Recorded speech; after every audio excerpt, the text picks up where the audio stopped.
శ్రీ విష్ణు పురాణం యొక్క మొదటి రోజు కథలో విష్ణుమూర్తి సర్వాంతర్యామి మరియు ప్రపంచ సృష్టి గురించి ముఖ్యంగా వివరించడం జరిగింది. ముఖ్య అంశాలు: విష్ణుమూర్తి కీర్తన.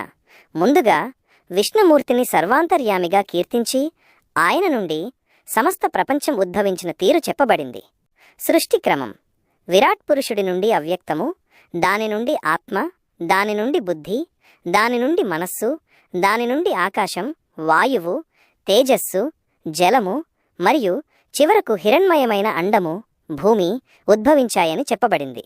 త్రిమూర్తుల రూపాలు: ఆయన తనను తాను శరీరంగా గ్రహించి ముందుగా రజోగుణ సంపన్నుడై బ్రహ్మగా జగత్తును సృష్టి చేస్తాడు. తరువాత సత్వగుణ ప్రధానుడై లక్ష్మీదేవితో పాలసముద్రంపై ఆదిశేషునిపై కొలువుండి లోకాన్ని పాలించడం స్థితి మొదలుపెట్టాడు. చివరగా తమోగుణ సంపన్నుడై హరుడై శివుడు ఈ లోకాల సంహార క్రియను చేపడతాడు.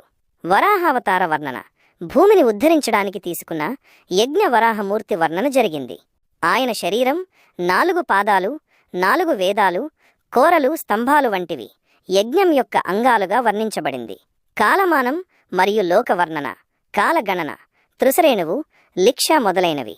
పాతాళ లోకాలు, ఊర్ధ్వలోకాలు, భూలోకం, భువర్లోకం, మహర్లోకం, తపోలోకం, సత్యలోకం మరియు వివిధ ద్వీపాలు, జంబూద్వీపం, శాఖాద్వీపం, కుశద్వీపం మొదలైనవి గురించి కూడా వివరించబడింది. స్థూలంగా చెప్పాలంటే మొదటి రోజు కథ భగవంతుని స్వరూపం, విశ్వం యొక్క ఆవిర్భావం, సృష్టి మరియు ఆయన వరాహావతార ఘట్టం యొక్క వర్ణనతో మొదలవుతుంది.